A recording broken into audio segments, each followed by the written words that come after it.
So you are going to get an actual tether cable for your Quest 2. Are you going to get the official one or like an aftermarket one? Oh, let me see here. Oh, come on. A second. The official one is kind of pricey. I think it's $80. Oh, But I'm definitely not doing that. I will Yeah. say I'm pretty sure a reason why that is because it's using fiber optics, Oh, really? which that makes more sense. Yeah, I mean, if it was legit using something like that. But then Uh, the issue is that like that's not necessary. Um, all right, welcome back everybody to Sing Eye to Eye Virtual Reality Podcast. I'm Alex, and my co-host is Corey, either. and this is episode 7. We just experienced a snowstorm here, so we've had a couple of days to just play VR and other games. Adult snow day. Adult snow day. Yeah, that's that means video games and The Lots of Witcher them. on Netflix. Oh, yes. Um, Oh, yeah, I ended up going with a non-official uh, link cable for my Quest to PC, and the reason why is because what you need length. LOL.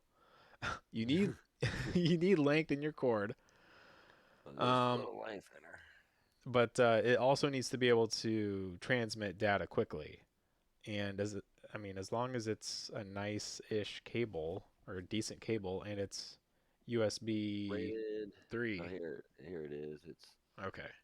Syntec Link cable 16-foot compatible with Oculus and Steam VR, etc., Okay. etc. Fast charging USB 3.0 to USB cable for VR headset and gaming PC.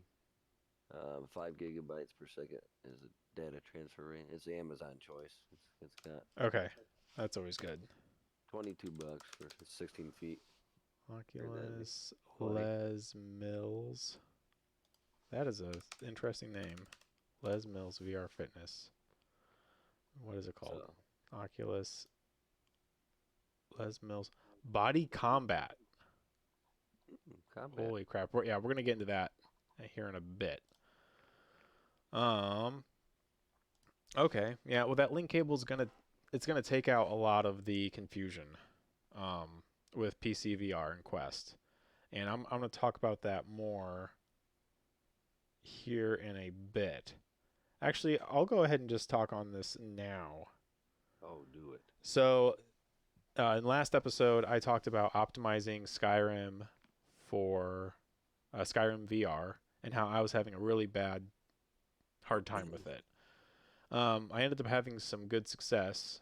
Um, so, to recap, I'm using virtual desktop via my router. I have a dedicated router, and before I was having problems because I was trying to I was trying to run the game on easier and easier settings, like potato settings. So I was trying to run the game in a blurry way and trying to not use synchronous space warp, which is virtual desktop's frame interpolation, which allows you to run games at half the frame rate, and then the space warp will quote unquote interpolate frames in between frames. I was trying to avoid that, and I can talk about that here in a second.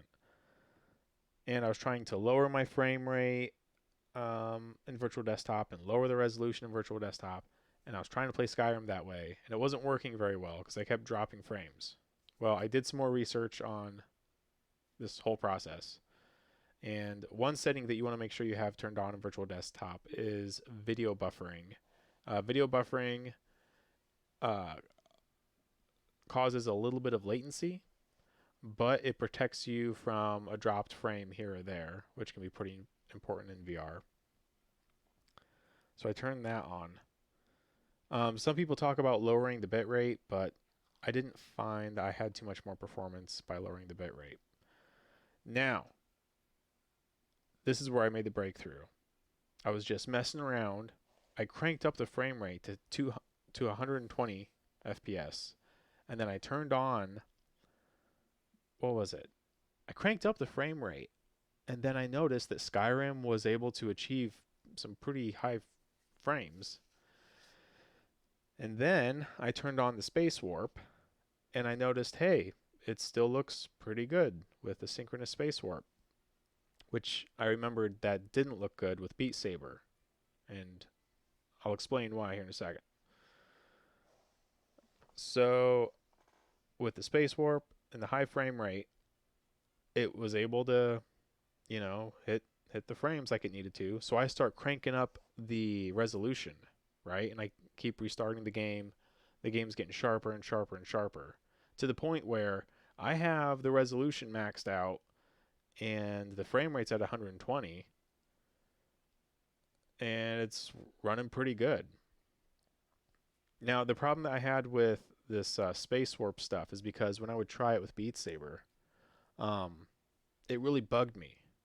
And that's because when you use synchronous or asynchronous space warp, if if you're looking at objects in VR and they are moving, they're locomoting around you, you might see little like tears in the object or little artifacts or ghosting trails off the artifact.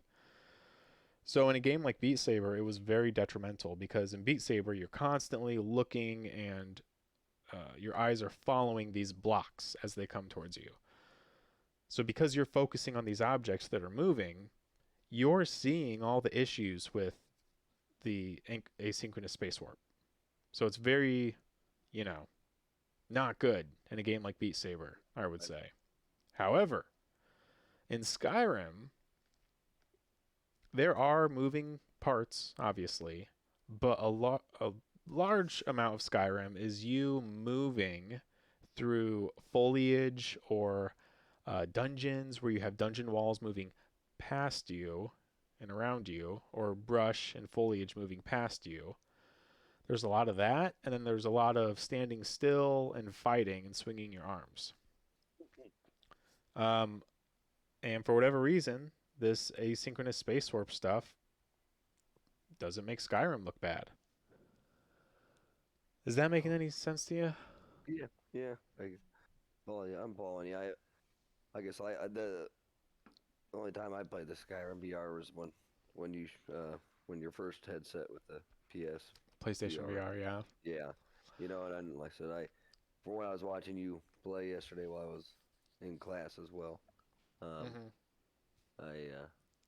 I I did look a lot better, at least for what I was seeing. From my point of view, it Yeah. looked a lot better. Turn your But I volume could up a see. little bit. Sorry, No, but I you're could good. see. I'm adjusting in Discord in real time. But I could see. Yeah, I can see the issues of what you're saying. I guess. Does that make sense?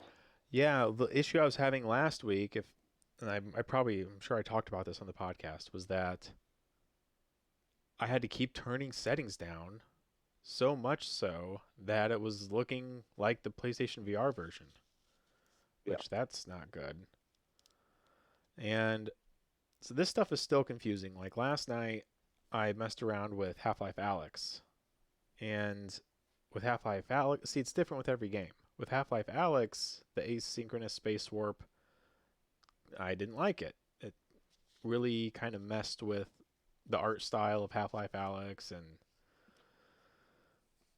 so I don't know. Also, I'm trying to like monitor my performance, the frame rate. But whenever you set a frame rate in virtual desktop, it's kind of acting like a VSync, where it's like this magnetic, you know, frame rate that your game's trying to hit. So Okay. it's hard. Remember when we were turning off VSync on your computer so that we Yeah. could see what the frame rate actually was? Yeah. I feel like that option is not currently like available in virtual desktop. I really need So, to get that on my headset. well, bear in mind that virtual desktop is for wireless streaming only. Okay.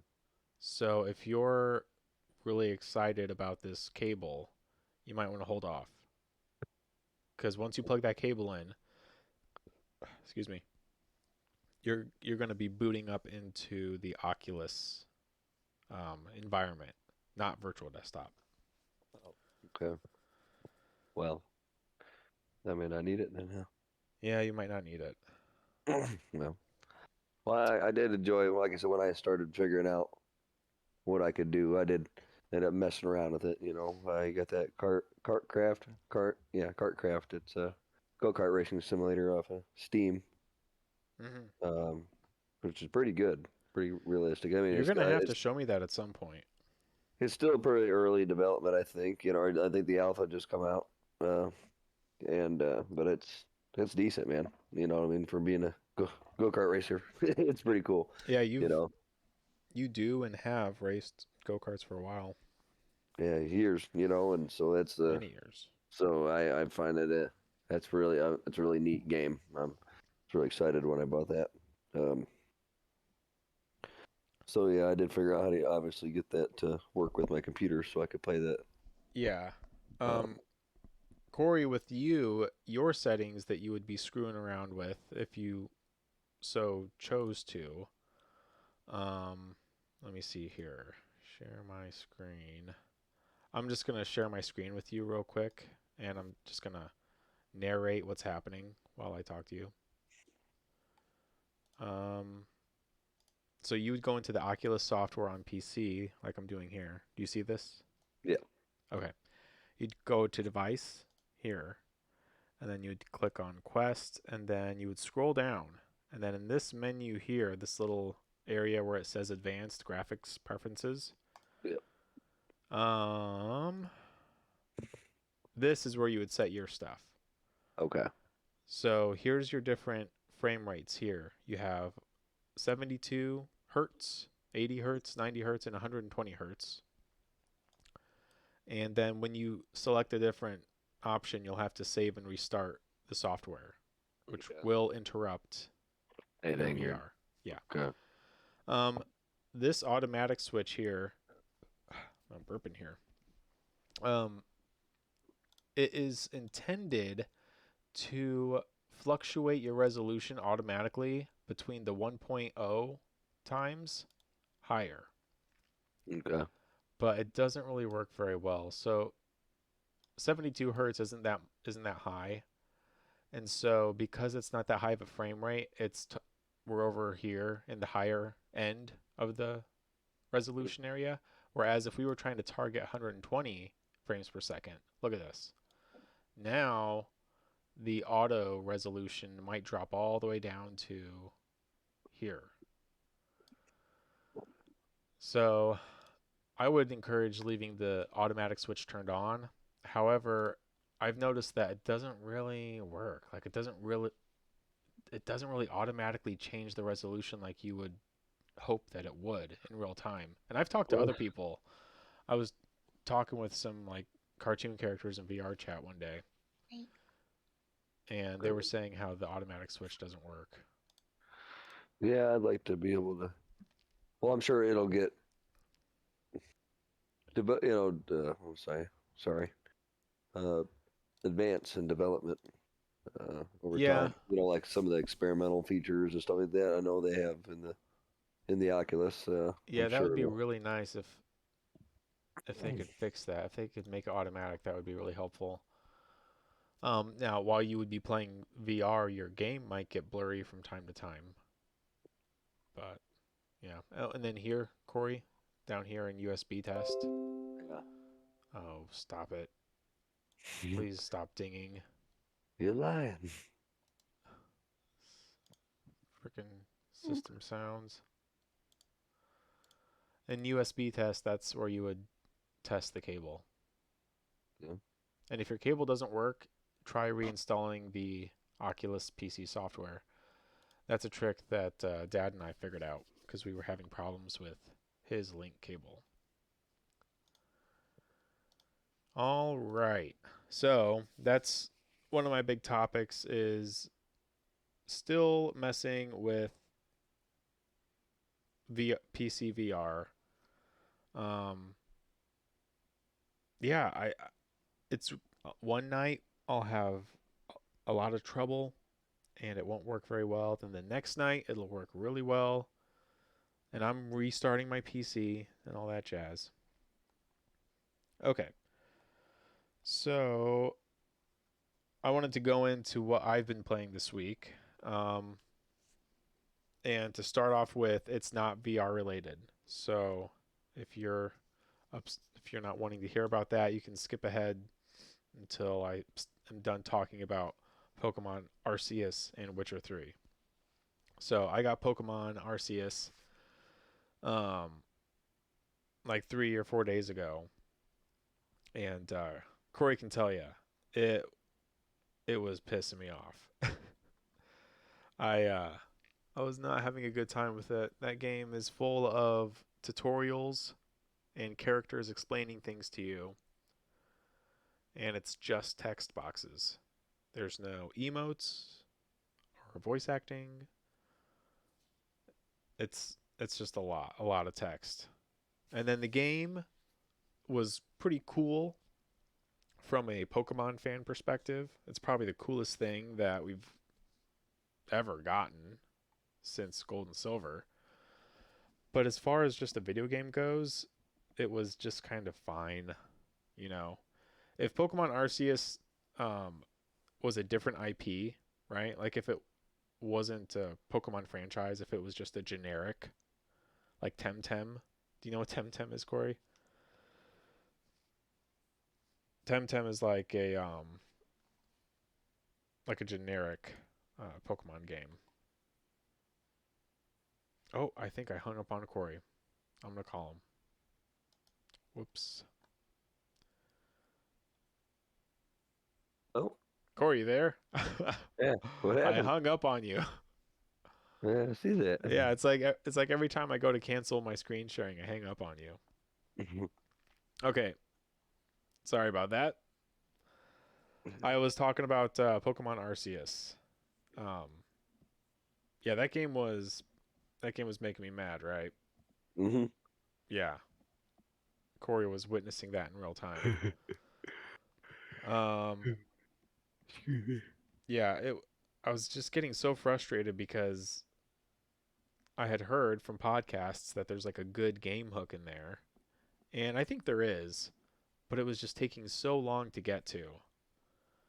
Just not really worth it. One. Yeah, like the different characters and the professor, they would explain to you what's about to happen with every little thing. Like, "Oh, we're going to go do this thing." And so they would explain it like 3 times. And then right before you would go do it, they would explain it one more time. Just really annoying. So I ended up coming to the conclusion that Pokemon Arceus or Arceus Mm. just is great for Pokemon, but that's really not saying a lot. And what it really is it's kind of like Witcher 3 for kids because it takes place in olden times and basically medieval times.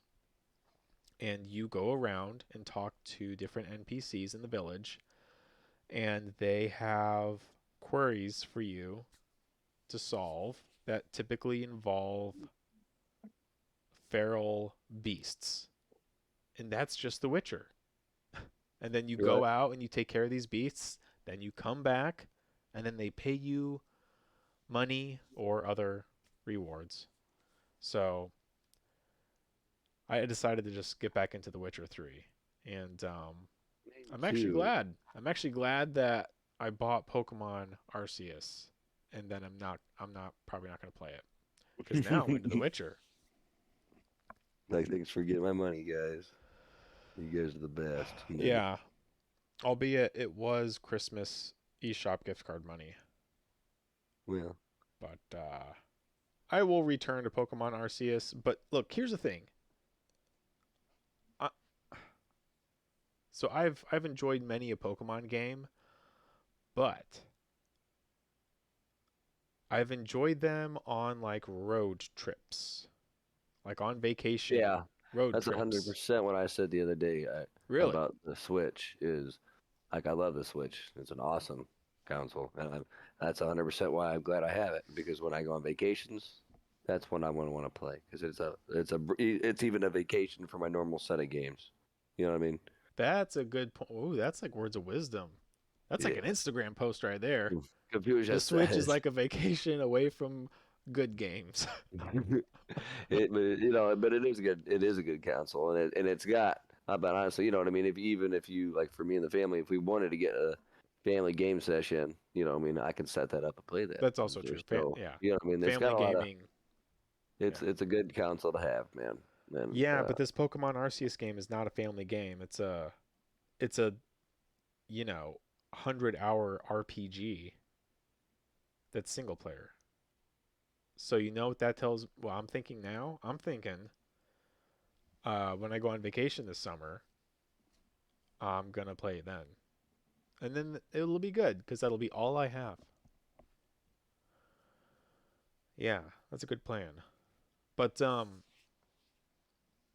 with Pokemon Diamond, I I had this vacation coming up back when, whichever year Pokemon Diamond came out. Let's see, what year did Pokemon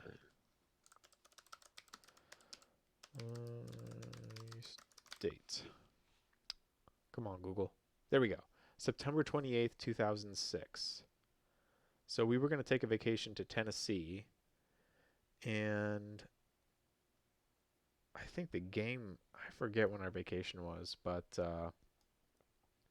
I think I got the game at launch because I got the little stylus. Do you remember the little stylus with Dalgia and Palkia on it? yeah. Yeah, I actually have that still. Oh no shit. Yeah. Hmm. Um, and at the time that it came out, I was like, I was probably like a little too old for Pokemon. Not really Now too that's old. just that's just crazy talk. Well, I was probably in that at that age where like, That's just all of your classmates are just trying to point things out and call things gay and say your mom to things. your mom. Yeah. Yeah. But regardless, I talked to my parents. I was like, "Hey, I want to trade in all of my DS games and get Pokemon Diamond Oh, that for this road trip." I wish I had done stuff like that when I was a kid. Is traded all my stuff in to get the stupid 3DSs or whatever they were. The DS, I don't remember anymore. But you know what I You mean? wish that you did or that you didn't? Not because some of the old stuff I had a good collection of. Oh, right, yeah. That's a pretty You know, common sentiment you hear among people in general with games.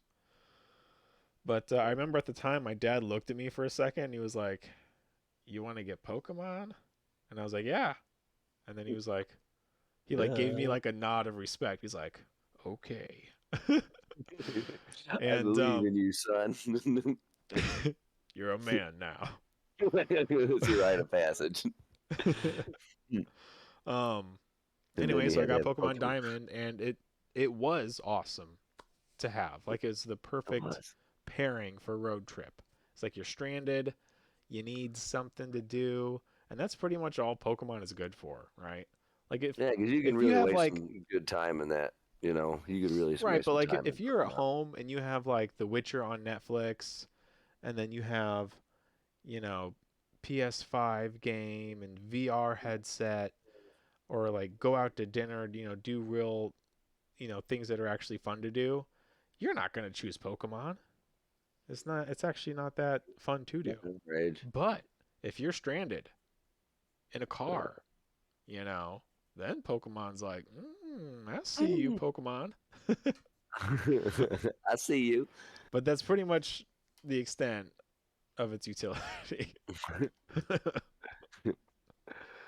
Oh, Okay, the last thing that I have written here for stuff that I played is Audio Trip, which was the game of the day yesterday. So Audio Trip is yet another rhythm game, very similar to Synth Riders, okay. where you're hitting notes with your hands. It has a pretty full library of songs, and it has some swiping mechanics, but not like Beat Saber. more like okay, more like little like boxing pads to punch. So like there's uppercut Okay. pads, and then there's like pounding pads where like if you were to pound your fists on a desk, there's little pads like that. And like I've said Okay. before, I have these weights in my controllers now, and so recently I've added the second weight to the controller, so now they're even more heavy. And yeah, that was pretty good. I must say, the whole fitness lane of VR. I mean, it seems pretty legit. Like it might be one of the more like I don't know if efficacy is the right word to use for VR, but it might be like you know one of the real reasons that people put the headset on Right. is Right. fitness. Yeah, because like I'm working up a sweat, I'm like reaching up into the air, and like now that there's weights in my controllers, I can't just like waggle my arms. You can't. I mean, you can't do that. First off, Right. second off, well, you're holding these things and you want to hit the targets, but you're thinking if I start whipping my hands around, I'm gonna hurt myself, which is the truth. So like I was playing Beat Saber with this additional weight, and typically what um, players do in Beat Saber when they get to harder difficulties is they'll start to just move their wrists, um, which is fine. But with weights, it's just less doable.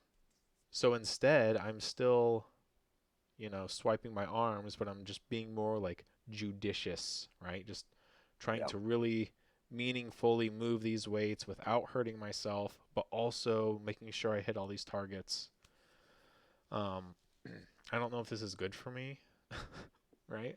Like a fitness trainer might be like, no, no, this is all wrong. But I don't care. What do they know? Yeah, what do they know? In the next 5 years, all their stuff's going to be wrong, and somebody else will be right. Okay, the last thing I wanted to touch upon. Let's see where we're at. Where are we at here? 27 minutes. Okay. No VR news this week. Yeah, nothing worth talking about, at least. I looked at the VR news, and this is from Google.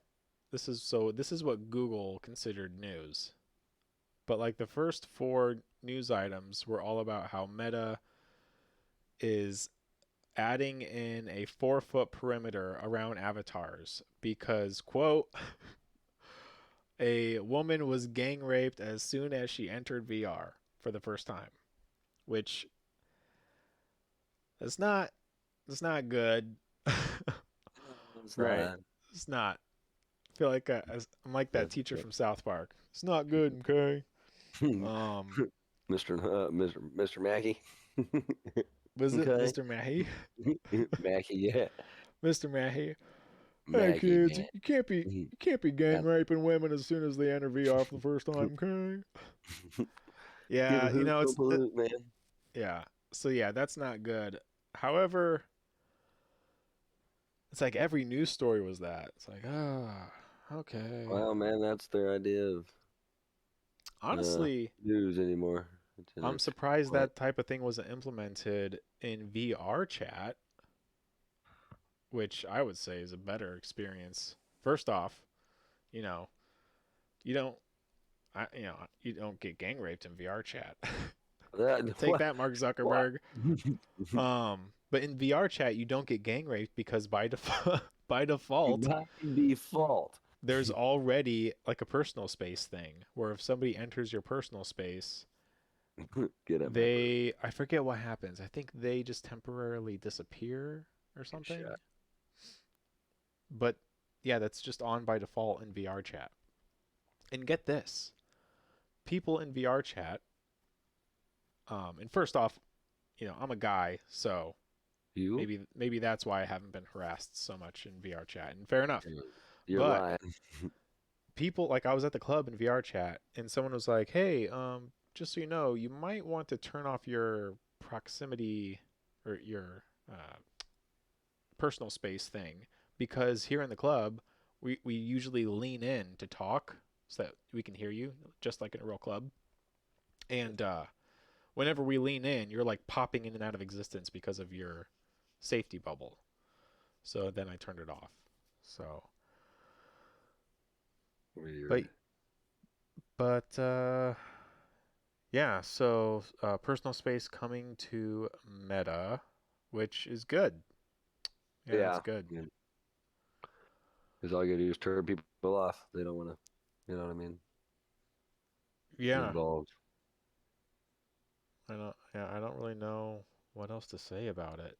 I mean, I have like thought about like when people get up in your grill in VR, it is different. It's a little bit extra than if they just leave a comment on social media, Mm. right? It's like next level, right? Obviously, the person's not actually up in your grill, filling you up, but Mm. it is, it's different. Your brain is kind of fooled while you're in VR, so you have to kind of keep that in mind.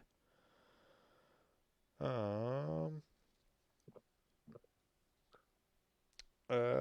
streaming Alex in Discord. I was gonna, I was gonna stream me practicing Beat Saber on one of my days off because I was just kind of plugging away at Beat Saber, trying to improve, slowing down the tempo, and I was like, oh, I'll just stream this on the Hats and Gloves Twitch. But then I thought, no, I can't, because on Twitch you cannot stream copyrighted music. Right. Yeah, because I heard about that. So here's the lowdown on that. For Beat Saber, you can stream the first three original soundtrack packs. Okay. Those have been approved or whatever. But anything beyond that, because I was practicing Skrillex songs, you can't do. So that got nixed. On YouTube, however, you can upload videos of songs, and what will happen is YouTube will detect that it's a copywritten song. They will the owner of the song will claim it, and then everything's fine. You don't get in trouble. You just don't make money on it, obviously. So in the future, I don't know. I gotta think. Skyrim would be a good game to stream, so maybe that would be good. I did stream Skyrim for Corey on Discord just to kind of try it out. Oh, Yeah. yeah, Skyrim and Half-Life Alyx. So I have this set up to the point now where I can be in a Discord lobby or a Discord call and have my VR headset on, and I'm just standing in my living room with the little rug that I use, and I can participate in Discord by listening and talking, and I can be like streaming to Discord as well, including my VR gameplay and like a vi- camera on me. So Hmm. Yeah, you got quite the setup going on. yeah, hypothetically, I could do that with Twitch as well. I'm pretty much set to go, and I have that scene saved in Discord. So yeah, I'm getting to the point where I should be able to just like hit a button and then stream, which that's kind of where I want to be at with this channel. I don't want to be trying to create content that's going to take hours to video edit, right? Like you know, that's not the move. But if I can just click a button and then stream to Twitch and then that video becomes a VOD or a video on demand, maybe that's the move. Right. So we'll see. Stay tuned. If you want to keep up with that journey, uh, it's Hats and Gloves VR on Twitch. You can give us a follow there. But I think that's pretty much all I have for this week. I did poke around real VR fishing a little bit, Mhm. so that was fun. I fished with my brother and my dad this week in VR. Uh, So Invader Immortal, and the kids really been poking around on Rec Room a lot, playing a lot of different stuff there. They really that's like. probably what made your daughter throw up. Oh yeah, dude, she played it for like over an hour straight. Yeah. And I Yeah, told because her Rec Room has locomotion and Rec Room will drop frames. that it'll teach her. I Put those done two told things together, what do you get? her.